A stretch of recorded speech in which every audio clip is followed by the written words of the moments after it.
Hey, what's up everybody? Welcome back to Babylon Talmud. Today we're studying Daf Ayin Zayin, Daf 77 of Masechta Pesachim.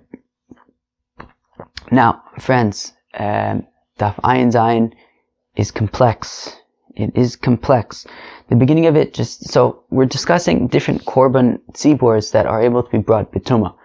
So if you have the congregation is tameh, so like the majority of the congregation, as we know by korban Pesach, so you can bring the korban Pesach b'tumah if the majority of the congregation is tameh. We're going to learn about how this concept of bringing korbanos b'tumah applies to other korbanos, and to what extent, and for what reasons, and how this applies in different machlokases, I guess.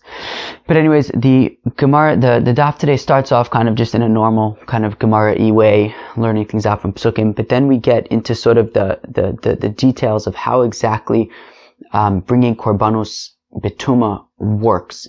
We're going to get into the sugyas of tumah hutra b'tzibur, tumah dechuya b'tzibur, tzitz miratze, machlokas between Rabbi Eliezer and Rabbi Yoshua about what happens when part of the korban is tameh. Can you do zrikas hadam? All sorts of exciting, somewhat intricate halachos. That's what's on today's daf. We're going to move slowly, we're going to move thoroughly, and we're going to understand everything. So let's start on daf Ayin Vav Mud Beis at the Mishnah, about 10 lines from the bottom. Chamisha dvarim ba'in b'tumah, ve'enu nechalin b'tumah. So there are 5 korbanos that are offered b'tumah. If the majority of the congregation is tameh, so we offer these korbanos. Ve'enu nechalim b'tumah. However, even though we offer them, we don't eat them, because since we're tameh, we can't eat them, but we can nonetheless offer them. Ha'omer, and here they are. The omer. Who can tell me what the korban ha'omer is? All right, I'll explain it. The korban ha'omer is, as we've learned a few times, on the second day of Pesach, they would offer the korban omer. It was from barley. It was a barley offering from the new year. And once the korban omer was offered, so then all chadash, all new grain from the new harvest was able to be eaten. Until the korban ha'omer was offered, the new harvest was, the grain from the new harvest was not able to be eaten. That's the korban ha'omer. Okay. V'shtei alechem. Okay, tell me what the shtei alechem are. Fine, I'll explain that too. The shtei alechem was offered on Shavuos, and it was shtei alechem, 2 loaves of bread. Now, what's interesting about that is that once you offer these 2 breads on Shavuos, then you can, then in the Beis HaMikdash, korbanos can be offered from wheat, okay? Meaning once you bring the korban ha'omer, so then outside of the Beis HaMikdash, just for regular people like you and me, so we can eat the new grain. All new grain is permitted to be eaten by regular people like you and me once the korban ha'omer is brought. However, in the Beis HaMikdash, once the korban ha'omer is brought, barley can now be used from the new harvest in the Beis HaMikdash, but wheat cannot yet be used in the Beis HaMikdash until the shtei alechem, which was 2 wheat breads, were offered on Shavuos. Once those 2 wheat loaves were offered, then you can, wheat from the new harvest is able to be used in the Beis HaMikdash, and the shtei alechem was taka chametz. It was one of the exceptions to the rule, and they were chametz. V'lechem aponim, and of course the loaves that were eaten every Shabbos from the shulchan in the Beis HaMikdash, v'zivchei shamit tzibur, and communal shlamim offerings, as Rashi points out, that actually there's only one example of communal shlamim offerings, and that was on Shavuos. V'siri Rosh Chodashim, as well as the korban chatases that they would offer every Rosh Chodesh. In all of these 5 examples, if the majority of Am Yisrael was tameh, they would offer these sacrifices, offer these korbanos b'tumah. However, they would not be eaten. Okay. The exception being ha-pesach sheba b'tumah nechol b'tumah. That, as we know, a korban pesach that was offered B'tumah because the majority of Am Yisrael was Tameh, so they brought the Korban Pesach. So not only is it offered B'tumah, it's also eaten B'tumah. Shalaba mitchila su'ela la'achila, right?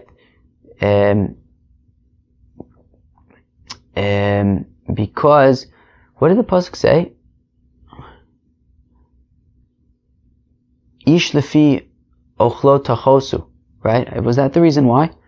That because but whatever it is, did we say why? I don't know. But anyway, I think it's because of that pasuk, right? Ish lefi ochlo tachosu, that a person, based on how much he can eat, you'll basically have the Korban Pesach. The point is that the Korban Pesach needs to be eaten. And therefore, if the Korban Pesach is brought B'tumah, it's also eaten B'tumah.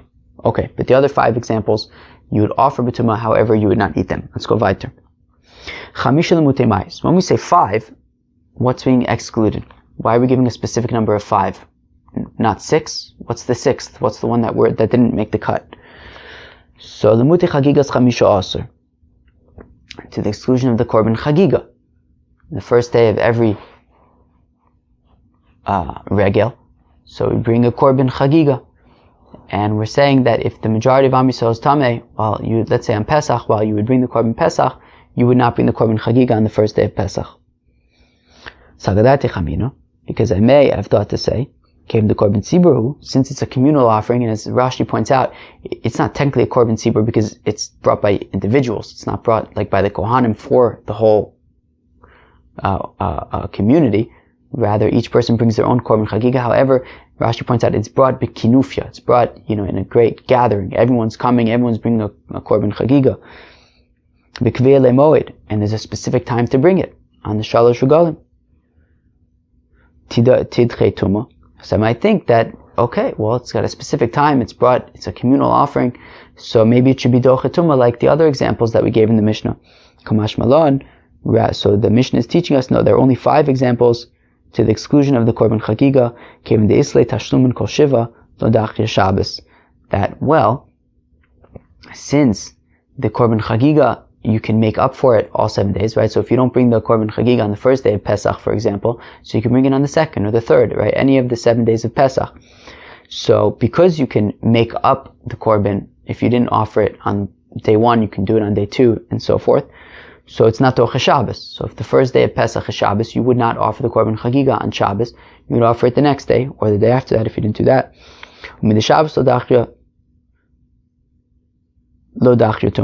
And therefore, since it's not Doch Shabbos, it's also not going to be Doch Tumah. Now the Gemara asks, what about the Seirei HaRegalim? What about the Korban? What about the goats that we offer on the Shalosh Regalim? Why didn't we list those in the Mishnah? Those are Korban Tzibor.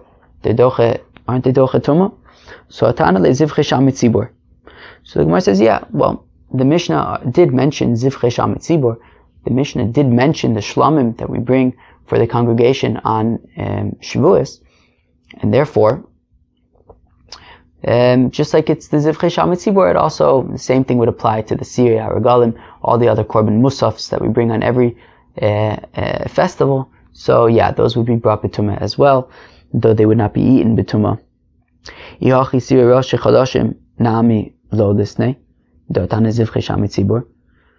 Well, if that's the case, that it didn't need to list the Seirei HaRegalim, the Korban Musafs of every festival, because we already said Zivchei Shamit Tzibor, and it's included.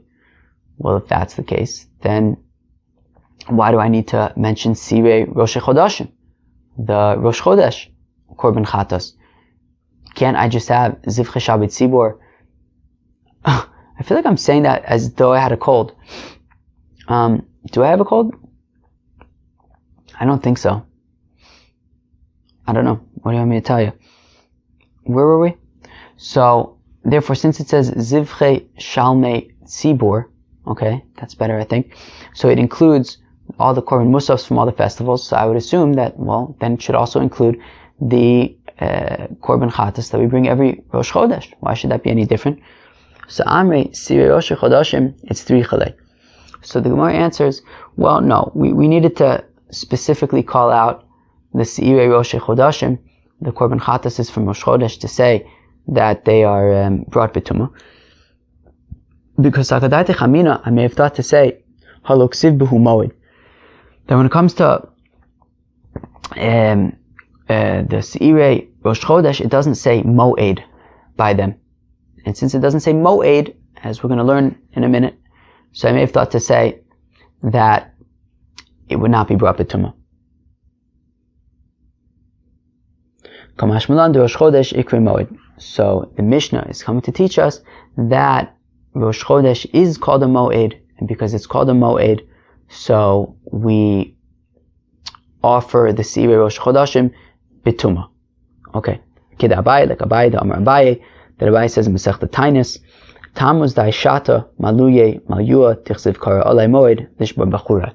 That Abaye says in Masechta Tainus that the Tammuz of that year, which year? The year that they sent out the Meraglim to go spy out Eretz Yisrael in Parsas Shelach.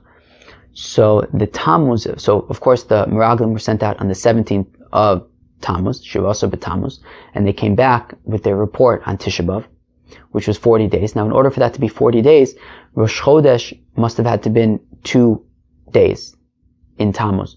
If you have a 2-day Rosh Chodesh in Tammuz, so then Tisha B'Av will be the day 40. So Tammuz of that year was, I don't know what I just said, but Rosh Chodesh of Tammuz that year was 2 days, and that's how they were away for 40 days and came back on Tisha B'Av. What's the proof text that Abaye brings to teach that? As the pasuk says, Kara Olay Moed Lishbar Bachurei, that the Eibishter called a Moed in order to break my sons, right? Because we said that from that day, it was Tisha B'Av was established as a Yom Bechiyah L'Doros, that Tisha B'Av was established as a day for crying for all generations. So we see that Abaye is saying that Kara Olay Moed, that you made a Moed, i.e. you extended Rosh Chodesh by a day to make it a 2-day Rosh Chodesh, so that Tisha B'Av would be the day when the Meraglim came back, and then Tisha B'Av was going to be a day of crying for all generations. So we are specifically referring to the fact that we made an extra day of Rosh Chodesh as Moed. So we say that Rosh Chodesh is called Moed. Since Rosh Chodesh is called Moed, and as we're about to get to right now, because it's called Moed, that is how we know that you have to offer it even on Shabbos, even B'tumah, the Seirei Rosh Chodesh, and therefore if the majority of Am Yisrael is Tameh, you will still offer the Seirei Rosh Chodesh. Also, is that to say that they're all learned out from Moed, meaning that all of these examples that we have in the Mishnah of korbanos that are offered when the tzibur is tameh, we offer them specifically because it says by them Moed?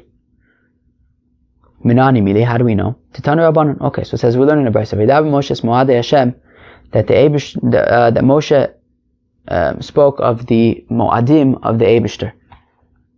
Matam Lomer, how come it has to say that? Right? So this pasuk, if you look in Parshas Emor, at the very, right, one of the places in the Torah where we go through all of the festivals is Parshas Emor. So in there it goes through all the festivals, and at the very end it says, Vaydaber Moshe es Moadei Hashem of Bnei Yisrael. That Moshe said the festivals of the Eibishter, the times of the Eibishter to the Bnei Yisrael. So the question is Matam Lomer. How come we have to say that? Now, one more important point is that in this parsha, in addition to all the Moadim that we mentioned, we specifically talk about the Shtei Alechem and the Korban Omer over there. So that is the context in which we refer to the Shtei Alechem and the Korban Omer, which we list in our Mishnah as a Moed. Okay? So the Tanu Rabbanan, Vaydaber Moshe es Moadei Hashem, that Moshe spoke the Moadim of Hashem, which includes the Omer and the Shtei Alechem. Matam Omer. How come I needed this pasuk of Vaydaber Hashem es Moadei Hashem? It seems like it just, if you look in the Torah, it kind of comes in randomly. Like, we said all of the Moadim and stuff, and then it says Vaydaber Moshe es Moadei Hashem Bnei Yisrael. Like, it feels like that, we would have been just as happy if we didn't have that pasuk. So what's it doing there? So the fish lo lamanu el tamidu fesach. Well, because all we know is that the Korban Tamid and the Korban Pesach would be Docha Shabbos and Docha Tumah, Shenemar Behu B'Moado. Well, because it says both by the korban tamid, right? What does it say about the korban tamid? That's what it says by the korban tamid. So we see b'moado, and it says by Pesach, by Yasu b'nei Yisrael Pasach b'moado. So we see moado by the korban tamid, and we see moado by the korban Pesach. B'moado v'afilu b'Shabbos, b'moado v'afilu b'tumah. There you go. That when it says b'moado, it means you bring the korban tamid and the korban Pesach at its proper time, even if that proper time is Shabbos, even if that proper time is when the majority of Am Yisrael is tameh. You nonetheless would offer the korban tamid and the korban Pesach. Shar korbanos tzibur minayin. How do I know that other korban tziburs, for example, on the festivals, the korban musafs of all the festivals, how do we know that those are also docha Shabbos and docha tumah? Tamiloma, the pasuk says, "Ele taisu lashem b'moadechem." That in Parashas Pinchas, where it's discussing all of the korban musafs for all of the festivals. So it says over there, "Ele taisu lashem b'moadechem." These you will make for God on your festivals. So we see moadechem in the context of all of these other korban tziburs as well. Minayin the Rabbos Omer v'akarivimo shtei lechem v'akarivimam. How do we know that this even includes the korban omer and all the korbanos that are brought with the korban omer, as well as the shtei lechem, the korbanos that are brought with the shtei lechem?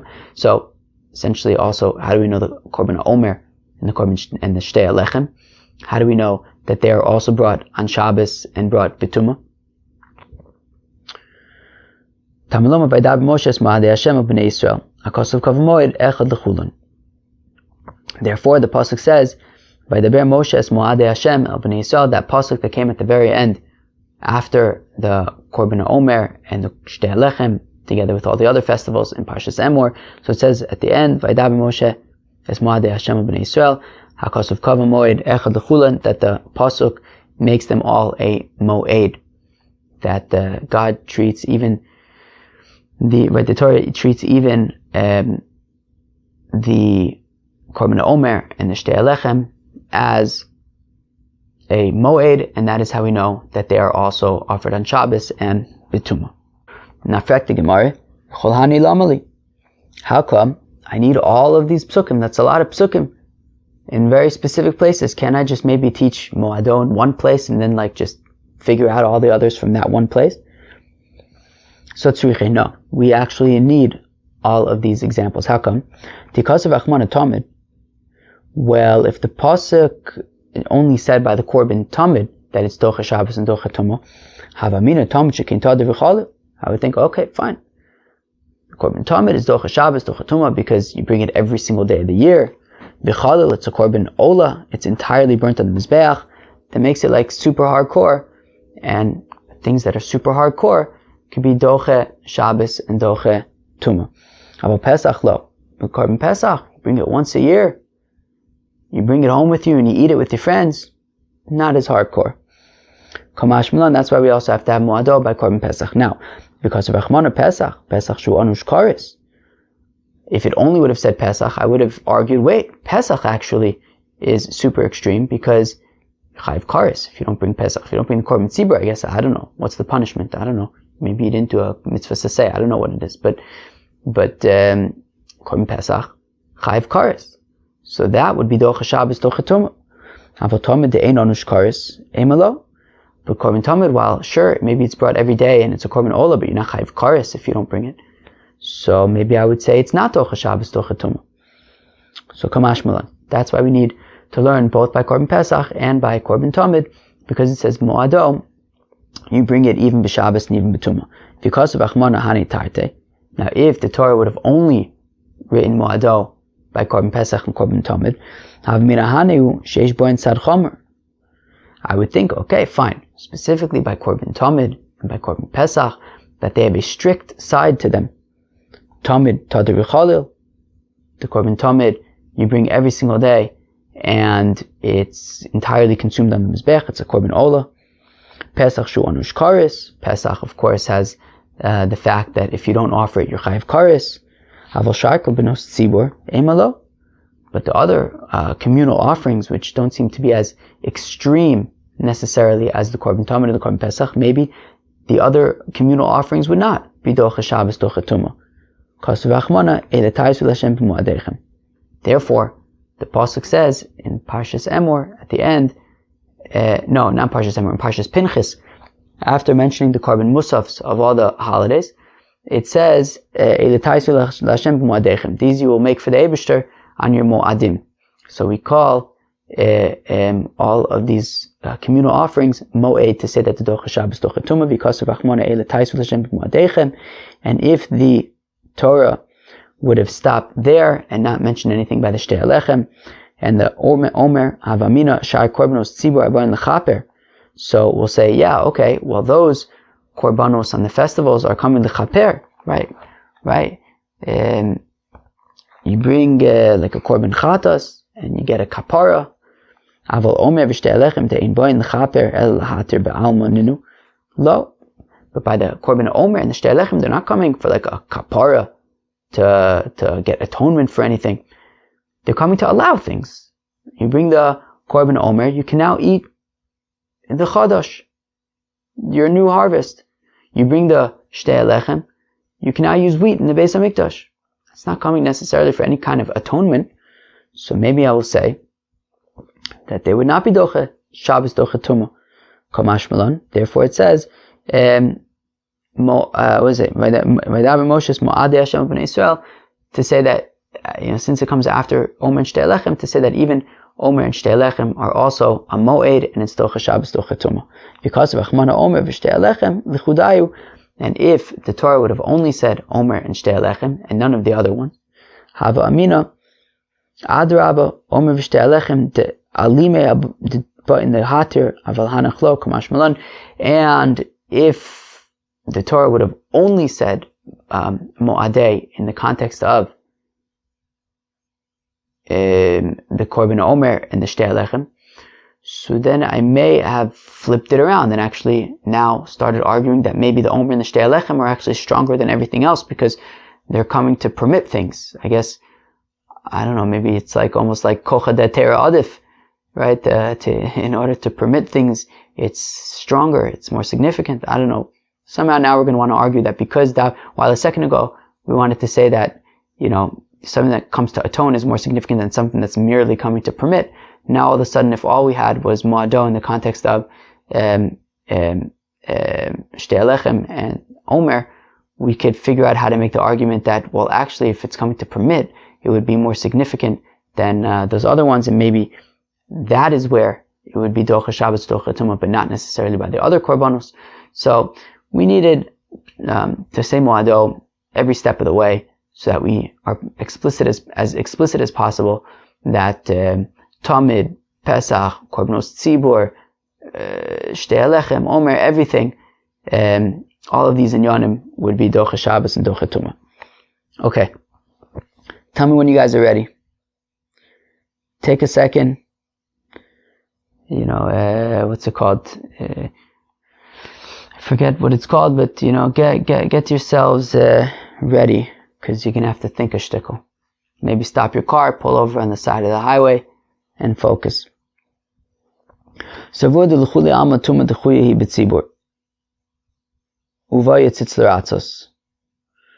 Okay.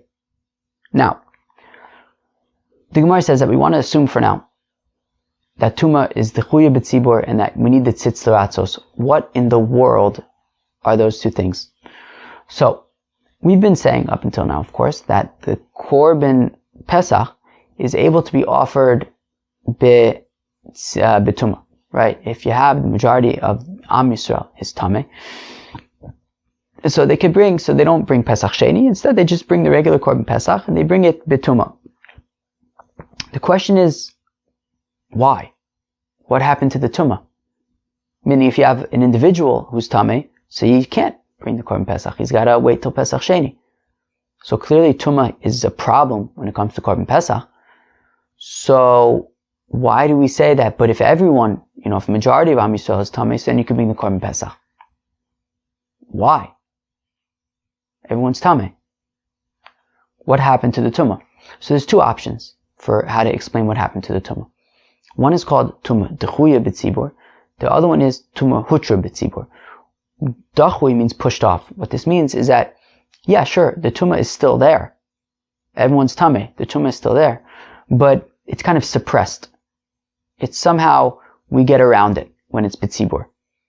Now, the other way to explain it would be tumah hutra b'tzibur, which is that, no, once the majority of Am Yisrael is tameh, tumah gets cancelled. It's null and void. It doesn't exist. It's gone.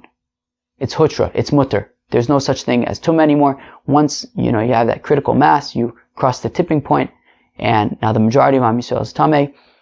Hutra b'tzibur, the tumah is gone. It's mutter. There's no issues at all. Now, this leads to the next question, or the next concept, which is the concept of tzitz miratze. What's the tzitz? The tzitz is the gold plate that the Kohen Gadol would wear on his forehead. Okay, we're going to see machlokas in a second. Does the tzitz dafka have to be on his forehead in order for this to work? Whatever it is, the gold plate that the Kohen Gadol would wear on his forehead is called the tzitz. Now, tzitz miratze means that the tzitz can kind of like fix problems of tumah when it comes to korbanos. And therefore, if you say tumah hutra b'tzibur, that when the majority of Am Yisrael is tameh, well then tumah just kind of goes away and there's no issues at all. Then you don't need the tzitz for anything. I mean, tumah is cancelled, so to speak. So you don't need anything more. However, if you say tumah dechuya hi b'tzibur, but if you say that when the majority of Am Yisrael is tameh, so yeah, okay, that's a problem. The majority of Am Yisrael is tameh. However, it's dechuya. It kind of gets pushed off, and we don't worry about it. We said, you know what, you're all tameh, but don't worry about it. But still, how could we bring the korban?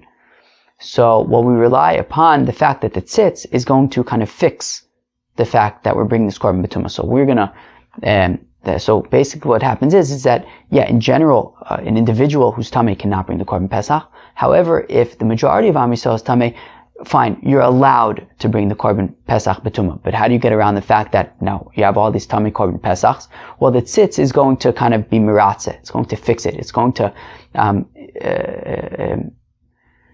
fix the fact that you're bringing this korban b'tumah. Don't worry about it. The tzitz has your back. It'll straighten it out.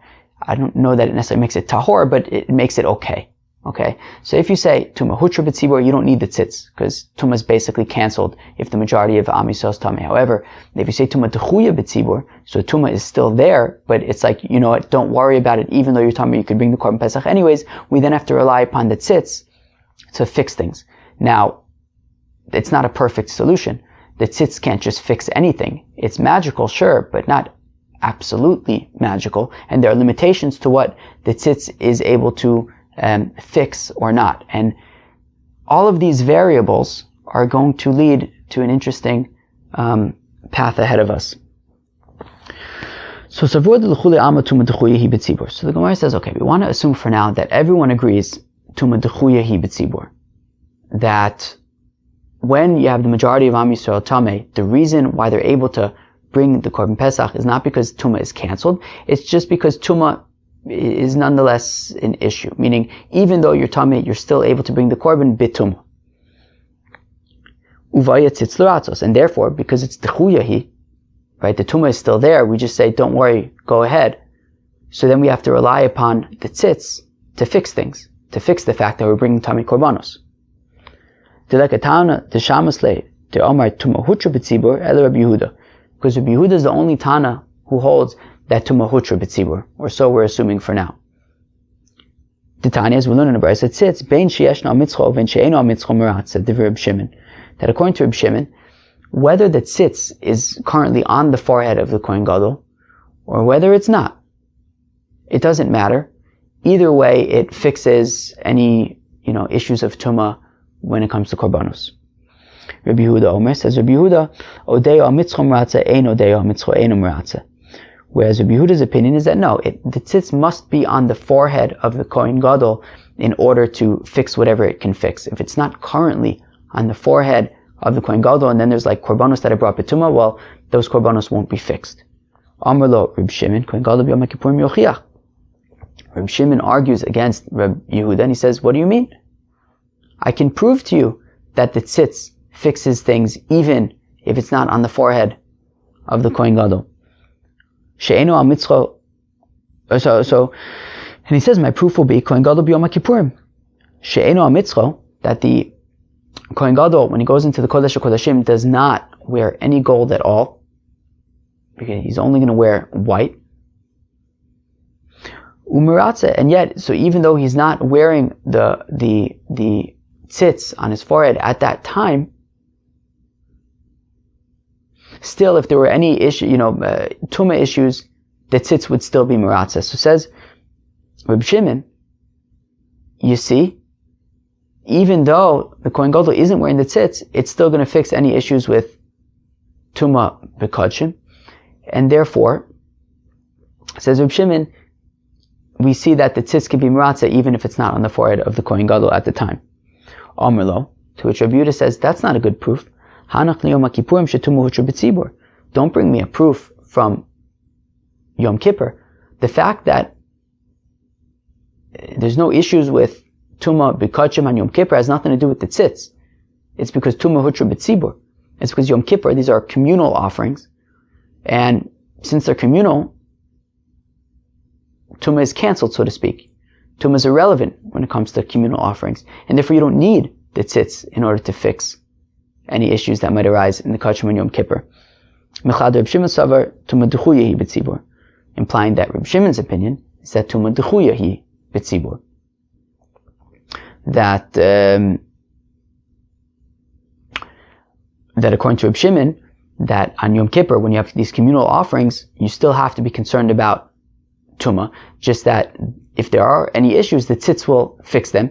And says Reb Shimon, that's even if it's not on his forehead. So we see that there's a machlokas between Reb Shimon and Reb Yehuda about is tumah hutra b'tzibur and d'chuya b'tzibur. According to Reb Yehuda, tumah hutra b'tzibur, that when you have the community is tameh, well, tumah in the context of the community, tumah is just null and void. Whereas Reb Shimon says no, when it comes to the community, tumah is still there, but that the tzitz can kind of fix things because it's d'chuya b'tzibur.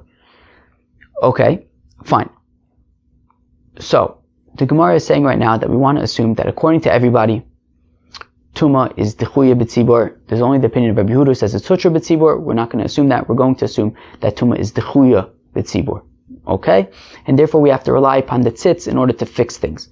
To fix our mess of the fact that we're offering a korban pesach b'tzibur, b'tumah. Now, now as I had mentioned earlier, the tzitz is an imperfect solution. It's not just going to fix all sorts of tumas. It does not fix achilos. So for example, if you have in our Mishnah, so if we take for example the zivchei shamei tzibur, right, the shlamim that we're going to bring, the communal shlamim that we're going to offer on Shavuos. So if we're saying that if the majority of Am Yisrael is tummy, so we bring the zivchei shamei tzibur, okay, so we're going to bring that b'tumah. So the tzitz is going to fix like the blood, let's say, right, the zrikas adam, but the meat itself that the kohanim are going to eat.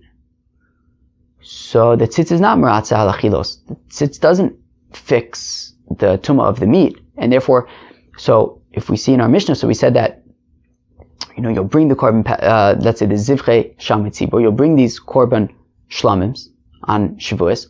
However, as we said, while we'll offer them, we won't eat them, because the tzitz is not going to be meratze for the achilos. It'll be meratze on the dam. You'll do zrikas adam. You'll get the, you'll be yotze your chiyuv of bringing the zivchei shamei tzibur, but you won't be able to eat them because the tzitz will not be meratze for the achilos.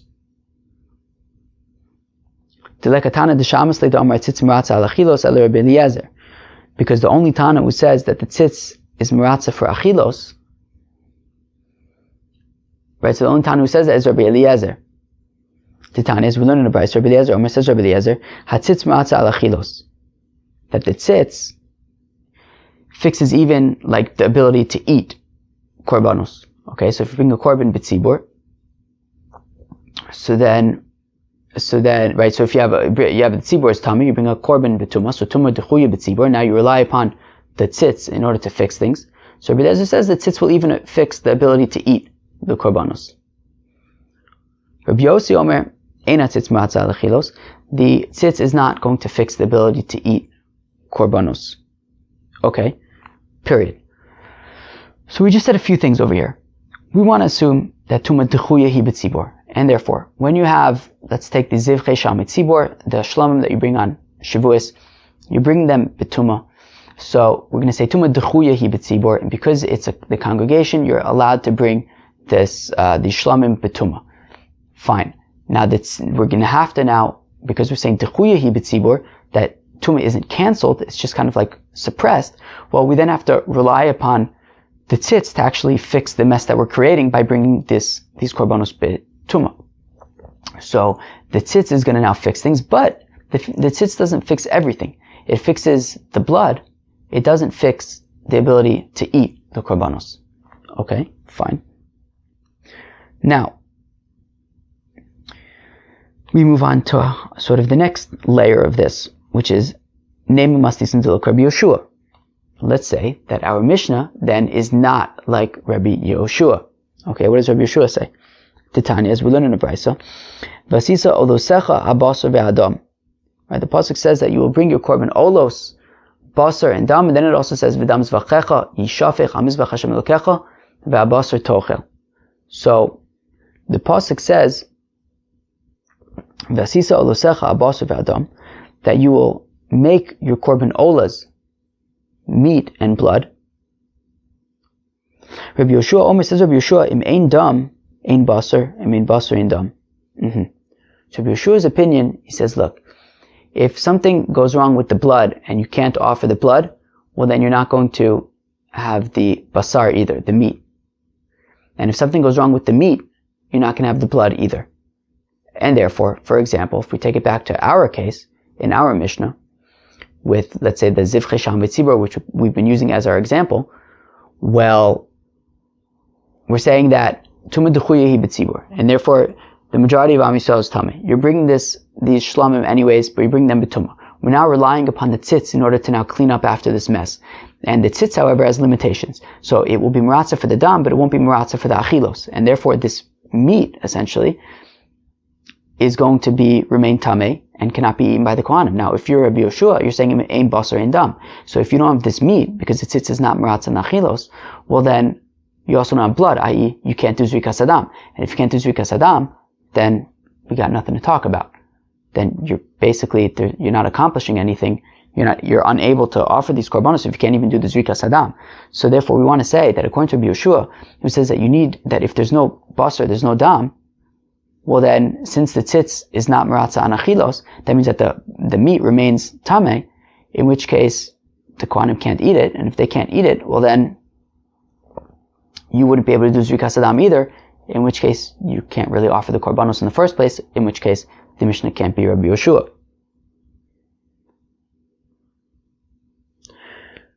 Rabbi Eliezer Omer says, Rabbi Eliezer, dam afal pi she'ein basar. Rabbi Eliezer's opinion, however, is that no, you can do zrikas adam even though the meat is tameh. Right? So even if the meat is tameh, you could still do zrikas adam. Okay? Shenemar, as the pasuk says, v'dam zvachecha yishafech. As the pasuk says, v'dam zvachecha yishafech. That if you continue reading in the pasuk, it says that the blood of your offerings will be spilled. So we want to say yishafech is like nifal, is mikol makom, that even if there's no meat, you will still do zrikas adam. What does Rabbi Eliezer do with Rabbi Yoshua's pasuk meaning the first part of that same pasuk, which says vasisa olasecha abasar ve'adam, that you make your olas the meat and the blood, which Rabbi Yoshua therefore compares meat and blood to say that you need both, and if you don't have the meat, you're not going to do zrikas adam either. So from that, Rabbi Eliezer learns out that just like the dam is bizrika, just like you throw the blood on the mizbeach, you will also throw the meat on the mizbeach. He's got this interesting opinion. Interesting. So Rabbi Eliezer's got this interesting opinion, which is that there was a small space between the kevesh, the ramp of the mizbeach, and the actual top of the mizbeach, where there was the fire. And the Kohanim would kind of walk to the top of the ramp, and then they would throw the meat onto the fire. So we say from habasar v'adam, we compare the basar to the dam, just like the dam you throw onto the mizbeach, so also the meat you throw onto the mizbeach. That is what Rabbi Eliezer learns out from basisa l'sech habasar v'adam. But from v'dam zvachecha yishafech, it means that it will be spilled on the mizbeach no matter what, essentially. Even if you don't have the meat, you could still do zrikas adam. Rabbi Yeshua nami haksiv v'dam zvachecha yishafech. But according to Rabbi Yeshua, what does he do with Rabbi Eliezer's pasuk? Rabbi Eliezer learns out from v'dam zvachecha yishafech that even if there's no meat, you could still do zrikas adam. So what does Rabbi Yeshua do with that? Amalach aksiv gabi v'abasar tochel. Rabbi Yeshua says, wait a second. Rabbi Eliezer is sort of not giving you the whole story. There's more to that pasuk. The pasuk doesn't end after v'dam zvachecha yishafech. It continues and actually concludes with v'abasar tochel. That, and you'll eat the meat. So just like in the first part of the Mishnah, in the pasuk, we're comparing meat and blood. Also in the second part of the pasuk, we're comparing meat and blood to say the same thing. That there, you need both. If you don't have the meat, you can't do zrikas adam. But according to Yeshua, why does the pasuk need to say the same thing twice? That you need the meat and the blood. So the Gemara answers, that according to Yeshua, you needed to say by an ola and by a shlamim, that you need both the meat and the blood, utzricha, and we needed to teach both by ola and shlamim, because of Rachman by ola, because if the pasuk only would say by ola, by the korban ola, that you need the meat and the blood, havamina ola with the chamir shekin kalil, that an ola is particularly stringent because it's entirely burnt in the mizbeach. That's why you need the basar and the dam. Havashlam delo chamire emelo. But shlamim, which are not so chamor, they're not entirely burnt. Part of it's eaten, right? The shlamim is eaten by everybody. Part of it goes in the mizbeach, part of it goes to the kohanim, part of it goes to the people who offered it. Emelo. So I'll say that it's less stringent. You don't need even without the meat, you could still do zrikas adam. Because of Rachman shlamim. Havamina adraba. If the pasuk would only say by shlamim that you need the meat, and without the meat you wouldn't do zrikas adam, so then I could flip it around and actually make an argument to explain why shlamim is more stringent. The isbu shtei achilos, because the shlamim has two achilas. It has achilas mizbeach and achilas adam. The mizbeach gets part of it, and humans get part of it. Aval ola delays ba shtei achilos emalo, but the ola which doesn't have two achilos, it only goes in the mizbeach. So I might think that even without the meat, you could still do zrikas adam. Kamash malon. That is why we need according to Rabbi Yeshua, that is why we need the pasuk to teach us twice that if you don't have the meat, you're not going to do zrikas adam, one by a shlamim and one by an ola. Okay, fine, very good. Rabbi Eliezer, nami oksiv v'abasar tochel. Nu, getting back to Rabbi Eliezer, we didn't forget about you, Rabbi Eliezer. So Rabbi Eliezer is learning out from v'dam tzvachecha yishafech that you could do zrikas adam even without the meat. But what about the fact that the pasuk, as Rabbi Yeshua correctly points out, the pasuk concludes v'abasar tochel. So it's not just the blood over there. If we zoom out just even a little bit, we could see that there actually is meat in the same context of that blood. So Amalach, Rabbi Eliezer will respond to you, so what we're learning out from that is, when it says v'dam zvachecha yishafech hamizbech Hashem elkecha v'abasar tochel, it means that first you do the zrikas adam, and once you do the zrikas adam, then you can eat the meat. Meaning in situations where the meat is tahor, and you do zrikas adam and you eat the meat, it's only once the zrikas adam is done, once the blood is thrown on the mizbech, at that point you can now eat the meat. Until the blood is thrown on the mizbech, you cannot yet eat the meat.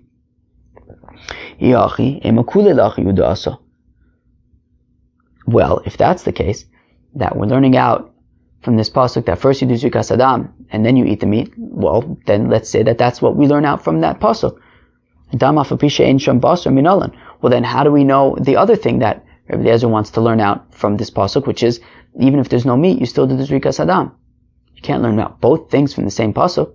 So if from v'dam zvachecha yishafech he's learning out that you even if there's no meat, you still do zrikas adam, well then you shouldn't be learning out that first you do zrikas adam and then you eat the meat in cases where it's tahor. And if you're going to do the other one, then you can't learn this one. You can't learn out two things from the same exact pasuk.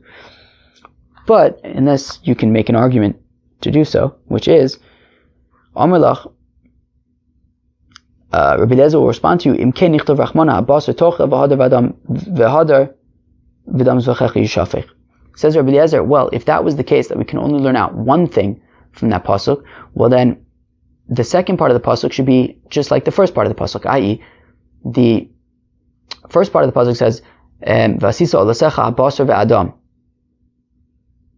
Right? It says that you make your korban olas. First, it says meat, and then it says blood. But at the end of the pasuk, it says v'dam zvachach yishafech, and then it says v'abasar tochel. It first says the blood, and then it says the meat. How come it reversed the order? So Rabbi Eliezer wants to make the argument that if the only thing that we're going to learn out from the second part of the pasuk is that first you do zrikas hadam, and then you eat the meat when the meat is tahor, well then it should have kept the same order as the first part of the pasuk. So it should have said v'abasar tochel, and then v'dam zvachach yishafech. How come it reversed it? So to say that. Meaning, and sorry, just to go back for a second, and said basically then the limud would be right. V'abasar tochel, you can eat the meat, but v'dam zvachach yishafech, at that point the blood will have already, yishafech is nifal, passive, it will have already been thrown on the mizbeach by the time that you eat the meat. Why did we reverse the order in the second part and say v'dam zvachach yishafech and then v'abasar tochel? To say that additionally, even if you don't have the meat, you would still do the zrikas hadam. Right? So Imkain, says the Gemara, if that was so, that the only thing that we're learning out is first you do the zrikas hadam and then you can eat the meat. So nichtav rachmana habasar tochel v'adam zvachach yishafech. Then the pasuk should write first that you eat the meat, and then it should say v'dam zvachach yishafech, that the blood should be spilled, i.e., at the point that you eat the meat, the blood will have already been spilled, i.e., the zrikas hadam will have already been done. Kedichsid b'reisha, in the same order that it's written in the reisha, when it says vasisa l'secha basar ve'adam, first the meat and then the blood. Vasisa l'secha basar ve'adam, mashna da'aktme l'dam zvachecha. How come in the second part of the pasuk we first have v'dam zvachecha yishafech and only afterwards write ve'abasar tochel? Shmamina dam afapi she'en basar. So we learn out two things. We learn out even if there's no meat, you could still do zrikas hadam. V'shmamina she'en basar mutar b'achila ad she'yizar kadam. And we additionally learn out that you only eat the meat once the zrikas hadam has already happened. Fine. For Rabbi Yeshua in basar mutar b'achila ad she'yizar kadam minale. How does Rabbi Yeshua know that you only can eat the meat once the zrikas hadam has already been done? Because he's not learning out from the pasuk, right? Rabbi Eliezer learns it out from v'dam zvachach yishafech, and then it says v'abasar tochel. Rabbi Yeshua learns out from that the basar is ma'akev, the basar and the dam is ma'akev, that if you don't have the meat, you wouldn't do the zrikas hadam. So how does Rabbi Yeshua know that you have to first do zrikas hadam and only after that can you eat the meat? So kavachomeru, he says, it's logical. U'ma'emurin d'chilesnu lo ma'akve. Well, the emurin, if something happens to the emurin, they become tumah or something, it's okay. You could still go forward with the korban. Ki isnu me'akve, but when they're not tumah, so then you can't eat the meat until you offer the emurin. So dam, the chilesi me'akev, well, the blood, if something happens to the blood, they become tummy or something like that, it's a big deal, it's a problem. Well then ki'isei lo kol sheken, well then when they are tahor and they're ready to go, then certainly you should have to wait to throw them on the mizbeach before you can eat the meat. Lo kol sheken d'ma'akev, Rabbi Eliezer, so Rabbi Eliezer says, yeah, it's true, we could learn it out logically, but it's an example of something that we could have learned out logically that the pasuk nonetheless wrote down for us. Rabbi Yeshua, whereas according to Rabbi Yeshua, he says, no, if we could learn out from something from a pasuk, we'd rather learn that out. And therefore, if I can learn out logically that I first do zrikas hadam, and then only after that I can eat the korbanos, well then we're not going to use a pasuk for that. And instead we're going to use that pasuk to make a drasha to say that just like, to say that you need the meat of the korban, and if you don't have the meat of the korban, then you cannot do the zrikas hadam for the korban either. Okay, well, great. That was machlokas between Rabbi Eliezer and Rabbi Yeshua regarding zrikas hadam and the meat and stuff. Can somebody offer to repeat back the machlokas Rabbi Eliezer and Rabbi Yehoshua for us? So Rabbi Eliezer, his opinion is that even if something happens to the meat is tameh, you could still do zrikas hadam. According to Rabbi Yehoshua, if the meat is tameh, you cannot do zrikas hadam.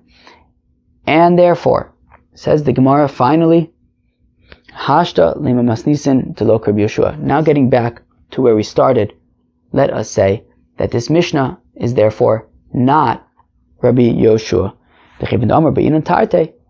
Because since Rabbi Yehoshua says that you need both things, you need the meat to be tahor as well as the blood, and therefore if the meat is tameh, well then you would not be able to do zrikas hadam. Effectively, you would not be able to offer the korban. And if, as we said earlier, the tzitz will not be meratzeh on the achilos, heichi asi betuma, how could you be bringing these korbanos betuma? So basically, to bring everything that we've discussed together, tumah b'tzibur is dichuya, right? So when you have the majority of Am Yisrael is tameh, so if we say that we can bring a korban, it's not because tumah is permitted, it's because it's sort of suppressed.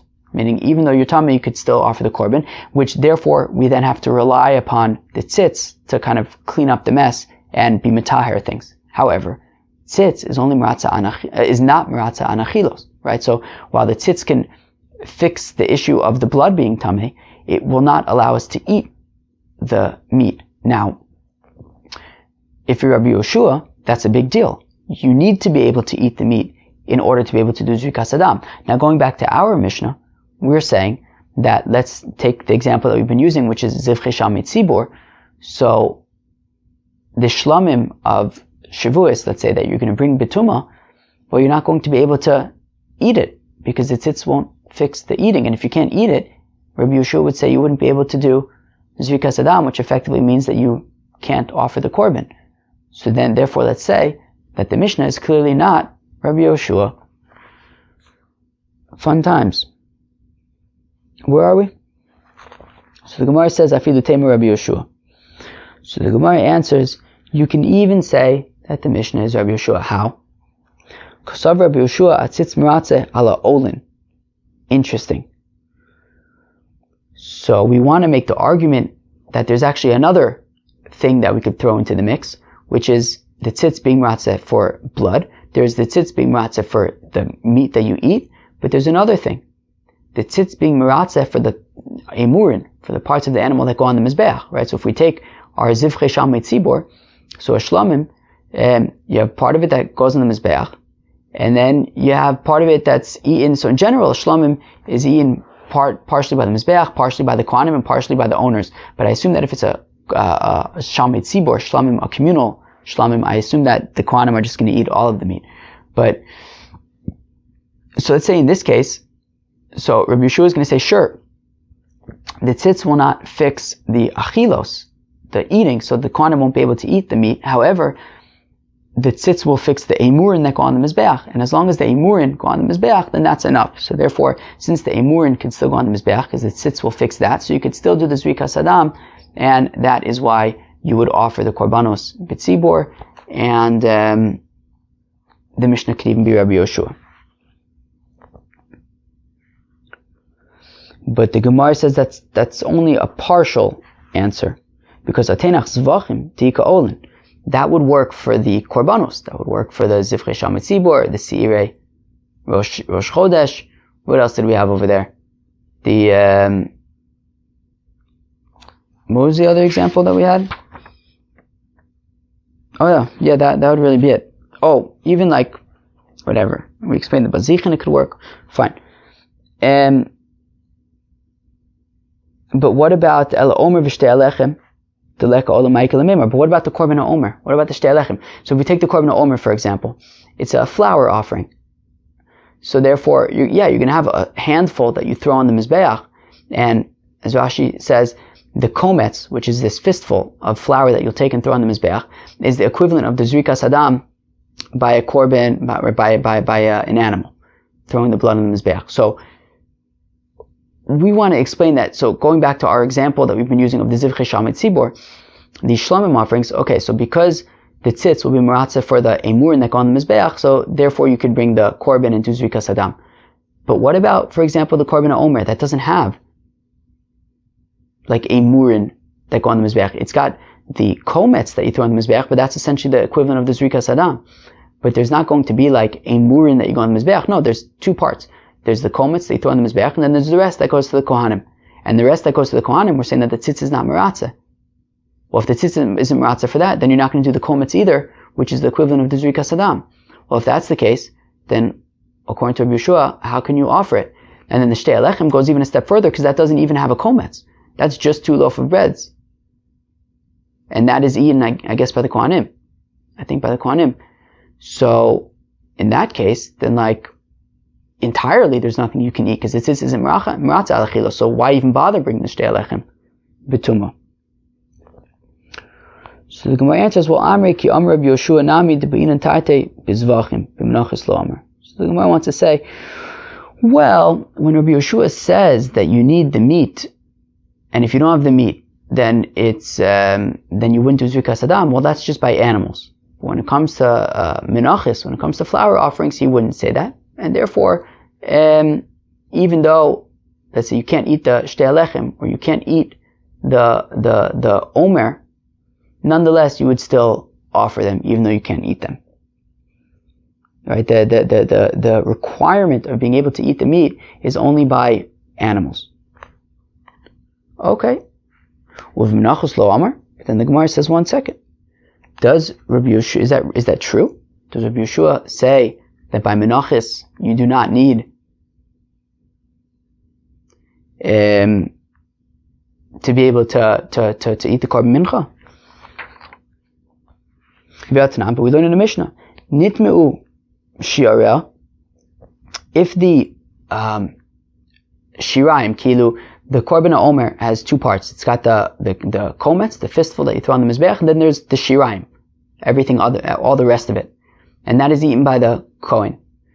So nitmeu shiareh, if the part that goes to the kohen became tameh, and they add also nisrfu shiareh, or if they got burnt, so they're non-existent, avdu shiareh, if they got lost, k'midas Rabbi Eliezer k'sher. So if you're Rabbi Eliezer, who says that, well, you don't need the basar, you don't need the meat, you could still do the Zrikas Hadam. Well, here also, you don't need the shiraim, you could still do the komets, and it'll work.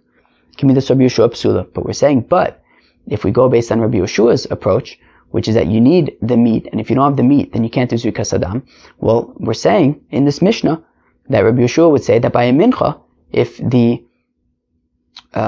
shiraim, that which is, not the komets, that which goes to the kohen, if it becomes tummy, or if it gets burnt, or if it gets lost, so then if you're Rabbi Yeshua, you would say that the korban mincha is possible, because you can't do the komets. You can't do, right? Just like by an animal, you wouldn't do the Zrikas Hadam. By the mincha, you wouldn't do the komets either, and the mincha is possible. So we see that Rabbi Yeshua does apply his approach to a korban mincha as well. And that by a korban mincha, if you can't eat the shiraim, well then the mincha is possible. So the Gemara answers, well, no. The Gemara wants to maintain that Rabbi Yeshua's opinion is only by animals. And kemidas velo kemidas, when the Mishnah says that if it's like kemidas Rabbi Yeshua, if it's like Rabbi Yeshua's approach, well then this mincha would be possible. It means kemidas Rabbi Yeshua de'b'inan tarta. Yeah, it's like Rabbi Yeshua who says that by animals you would need the meat in order to do Zrikas Hadam. But velo kemidas Rabbi Yeshua, but it's not like Rabbi Yeshua, te'ilu Rabbi Yeshua b'zvachim amar b'menachos lo amar. But it's not technically like Rabbi Yeshua, because Rabbi Yeshua doesn't actually apply his opinion to menachos. So it's like Rabbi Yeshua if you would apply the approach of Rabbi Yeshua, which is to say that by animals you would need to be able to eat the meat in order for the Zrikas Hadam to occur, i.e. in order for the animal to be kosher. So if you would apply that to a mincha, so then we would say, well, if the shiraim becomes tameh or burnt or lost, well then the mincha would be possible. However, Rabbi Yeshua himself would not actually apply this perspective to korban minchas. Whereas the author of this Mishnah holds that Rabbi Yehoshua would apply this perspective even to menachos. Now, the Gemara says, meh. That is not really a good answer. Who is this mysterious Tana who seems to be holding like Rabbi Yehoshua, but even being more Rabbi Yehoshua than Rabbi Yehoshua himself, who's taking the opinion of Rabbi Yehoshua even to a place where Rabbi Yehoshua himself doesn't take it and applying it to menachos. Ve'od, and more so. Tanya, we learn in the Brisa, Omer Rabbi Yossi, says Rabbi Yossi, Ra'ani as divrei Rabbi Eliezer b'menachos u'b'zvachim. He has this cryptic sort of position that we're going to dissect more tomorrow. But he says that I see the opinion of Rabbi Eliezer by menachos and by zvachim. Rabbi Eliezer's opinion who says that even if you don't have the meat, you could still do the zrikas adam. So he says, I see his opinion by menachos and by zvachim. V'divrei Rabbi Yehoshua b'zvachim u'b'menachos, and Rabbi Yehoshua's opinion by zvachim and by menachos. What does that mean? Divrei Rabbi Eliezer b'zvachim. Rabbi Eliezer's opinion by korbanos, shaya omer, that he would say, dam afapi she'ein sham basar, that you could still do zrikas adam even if you don't have the meat. V'divrei Rabbi Yehoshua b'zvachim, and Rabbi Yehoshua's opinion by korbanos, which is shaya omer im ein dam ein basar, if you don't have blood, then you won't be able to eat the meat. If something happened to the blood, you can't eat the meat. Im ein basar ein dam, and if you don't have any meat, then you can't do zrikas adam. Divrei Rabbi Eliezer b'menachos, and I see Rabbi Eliezer's opinion when it comes to menachos, shaya omer kometz afapi she'ein shirayim, that he would say you could still offer the kometz, throw the fistful onto the mizbeach, even if the shirayim get tameh or lost or burnt. V'divrei Rabbi Yehoshua b'menachos, and also Rabbi Yehoshua's opinion by menachos, which is shaya omer ein kometz and shirayim. If something happens to the kometz, then the shirayim cannot be eaten. Im ein shirayim in kometz, and if something happens to the shirayim, then you cannot throw the fistful on the mizbeach either. So we see clearly from Rabbi Yossi's brisa, the brisa from Rabbi Yossi's opinion in the brisa, that Rabbi Yehoshua does apply his position to korban mincha, which is that if something happens to the shirayim, you would not offer the korban mincha.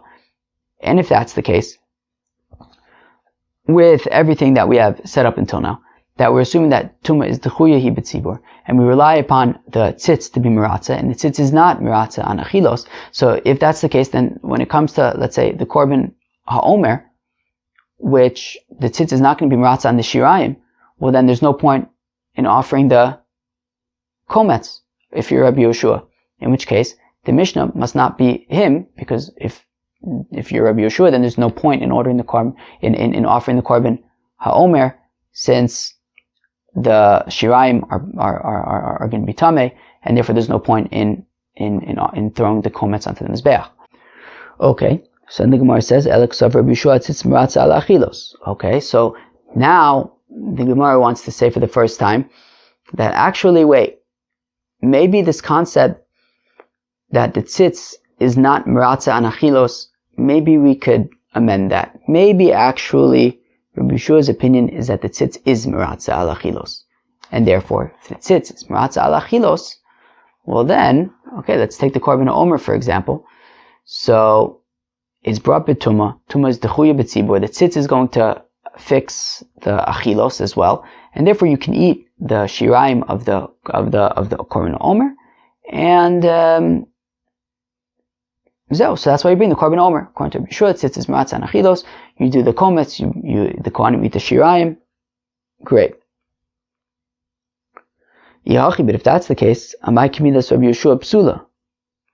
But then why are we saying, right, we had just said in that Mishnah from Menachos that if you have a korban mincha, and if the shirayim become tameh, or they get burnt, or they get lost, so we said if you hold like Rabbi Yeshua, it's tameh. Why should it? It's pasul. Why should it be pasul? The tzitz will be miratza. So avud v'sarv. So the Gemara says, well, yeah, that's true.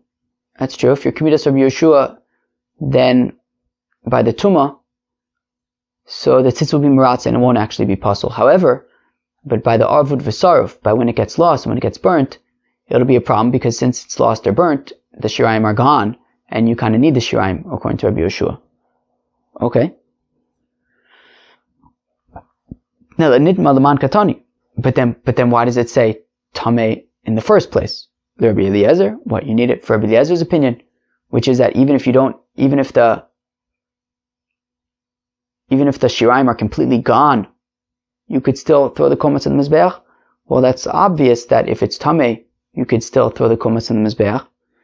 Pshita ashta yesh lomar avud v'sarav telesnu machshir Rabbi Eliezer.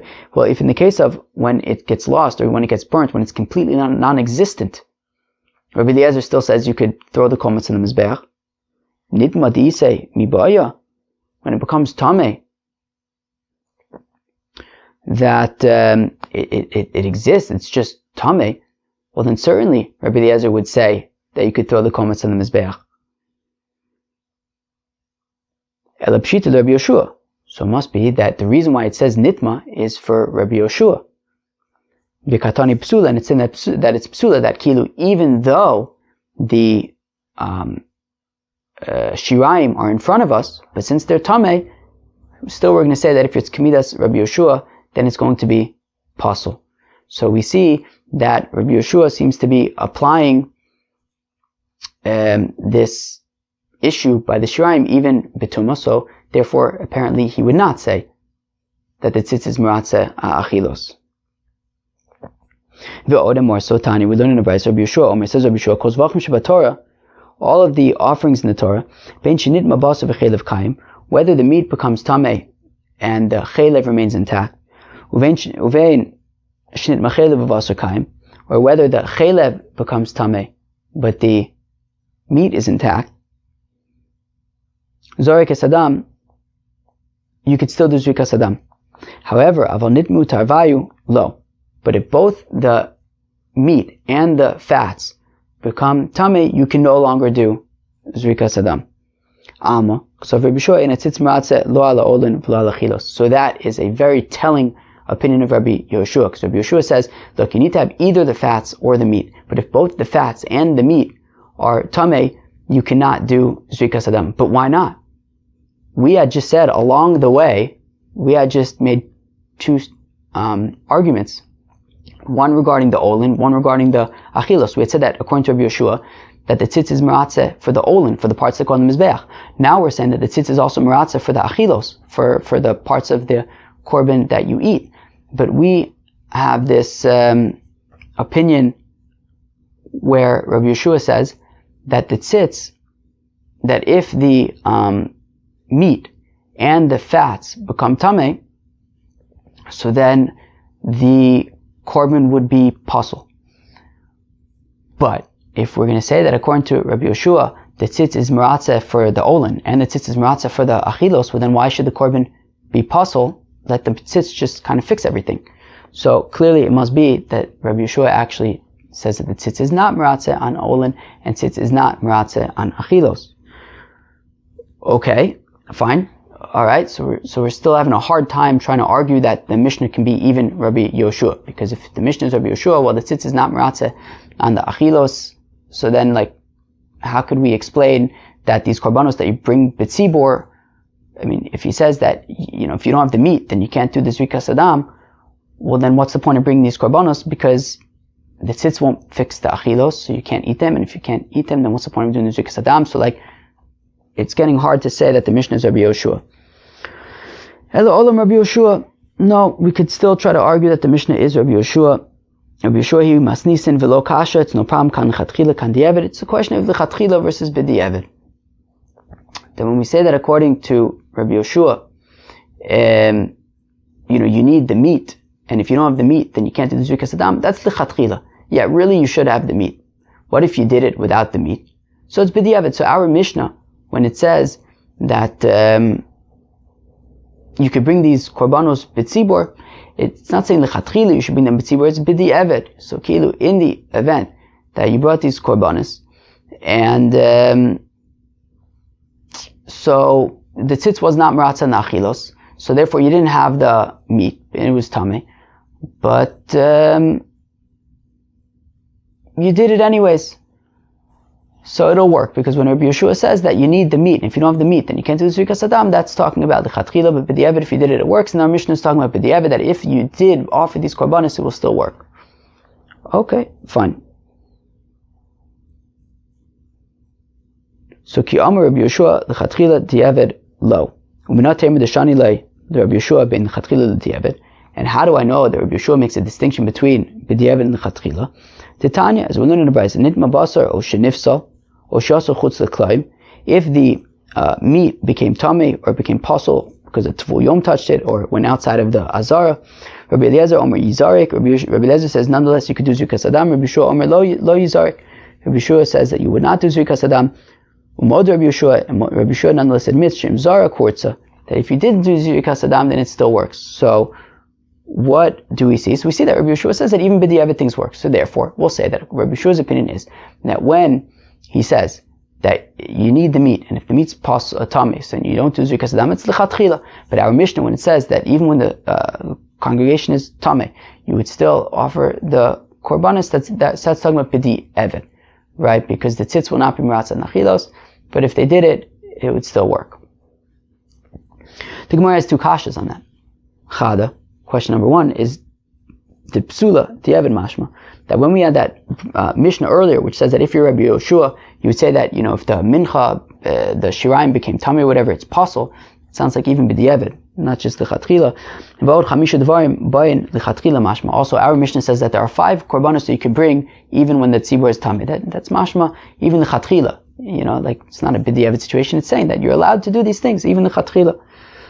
So ela lo kasha kam b'yachid kam b'tzibur. Rather, no, it's a question of b'yachid versus b'tzibur. Our Mishnah, which says that yes, these korbanos you're allowed to do, so that's talking about b'tzibur. Rabbi Yehoshua is going to say even b'tzibur, right? So if it's b'tzibur, then you would be allowed, right? So as Rashi points out, Rabbi Yehoshua would hold.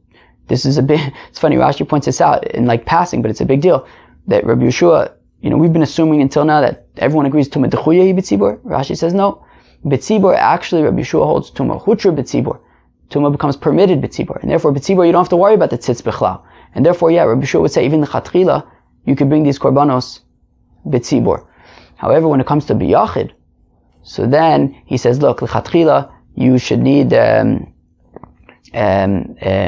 meat to be edible, and if it isn't, then you wouldn't do Zrikas Adam. But if you did do the Zrikas Adam, so then it would work.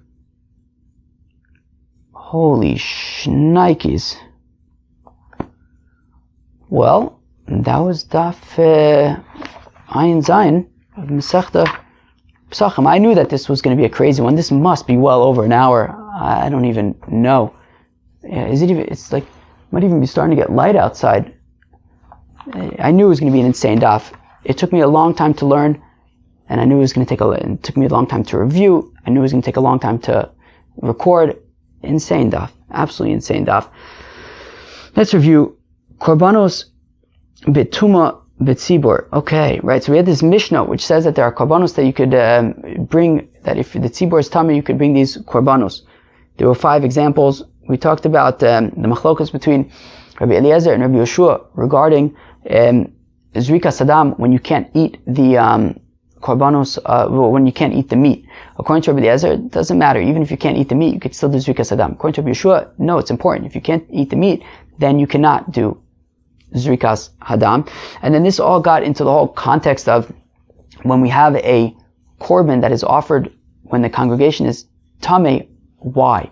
Is it because tumah hutra b'tzibur or tumah dechuya b'tzibur? Is it because when the congregation is tamei, well then tumah is cancelled? Or is it when the congregation is tamei, we're just not so concerned about tumah, and then we'll have to rely upon the tzitz to then fix things. The question is then, what exactly is the tzitz fixing?